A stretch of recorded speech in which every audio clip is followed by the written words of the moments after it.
Diduga lalai saat memasak, dua rumah di Nganjuk, Jawa Timur ludes terbakar. Akibatnya satu orang tewas karena tak mampu menyelamatkan diri dan belasan hewan ternak hangus terpanggang.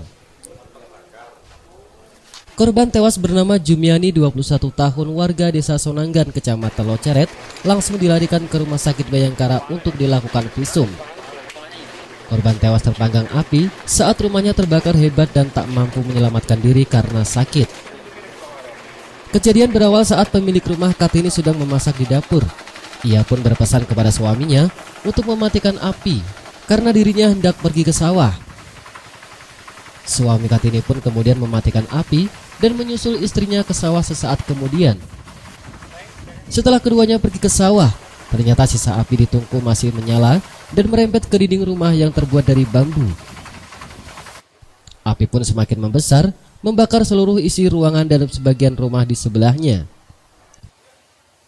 Anak korban yang sedang sakit tidur di kamar pun tidak luput dari sambaran api dan tewas terbakar.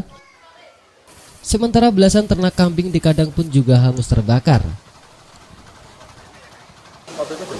Waktu korban memang sebelumnya itu sakit idiot polio gitu kan. Ya, pokoknya nggak bisa jalan, yaitu hanya berbaring di ranjang. Jadi pada saat itu terjadi itu ya dia nggak bisa menyelamatkan diri, yang akhirnya taunya masyarakat itu sudah terbakar api yang sudah besar, akhirnya nggak bisa menyelamatkan ya, sampai apinya merambat ke rumah sebelahnya, ke rumahnya Mbah Tasinem itu, yang akhirnya bisa dipadamkan oleh masyarakat. Dan ada berapa rumah yang terbakar?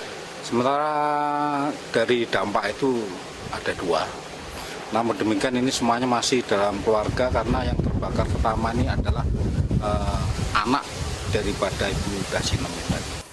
Akibat kejadian ini, polisi menghimbau kepada masyarakat agar waspada terhadap bahaya kebakaran, mengingat saat ini sudah memasuki musim kemarau karena banyak material kering yang mudah terbakar. Nganjuk, Tim Liputan TV 7 News.